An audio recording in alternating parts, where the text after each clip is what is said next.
حضرت غوث اعظم رضی اللہ عنہ کے 100 واقعات کے حوالے سے قصہ نمبر 57 یعنی 57 مردود مقبول ہو گیا۔ سماعت کیجیے۔ منقول ہے کہ حضور سیدنا غوث اعظم رحمۃ اللہ علیہ کے زمانے میں ایک مقرب کی ولایت سلب کر لی گئی۔ سب چھوٹے بڑے اس کو حقارت کی نگاہ سے دیکھنے لگے۔ اس نے 360 اولیاء اللہ سے التجا کی کہ وہ اس کے حق میں دعا فرمائیں، لیکن اس کا نام لوح محفوظ پہ اشقیاء کی فہرست میں لکھ دیا گیا تھا۔ ان اولیاء اللہ نے اس کو بتایا کہ تم کامیاب نہیں ہوگے۔ اس کے چہرے کا رنگ سیاہ پڑ گیا۔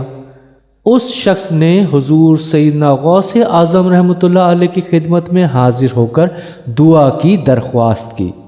آپ رحمۃ اللہ علیہ نے فرمایا، تم اللہ عز و جل کی بارگاہ میں مردود ہو گئے، مگر میں تمہیں اللہ عز و جل کے اذن سے مقبول بنا سکتا ہوں۔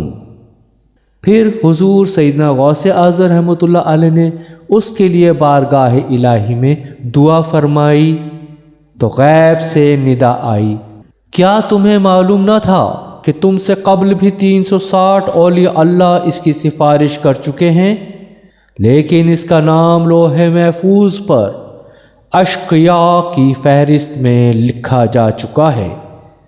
آپ رحمۃ اللہ علیہ نے عرض کیا، یا الہی، تو مردود کو مقبول اور مقبول کو مردود بنانے پر قادر ہے۔ اگر تیری منشا یہی ہے تو تو نے اس کو مقبول بنانے کے لیے مجھ سے دعا کیوں کروائی؟ غیبی ندا آئی، اے عبد القادر، اسے میں نے تمہارے سپرد کیا، تم اسے جو چاہے بنا دو۔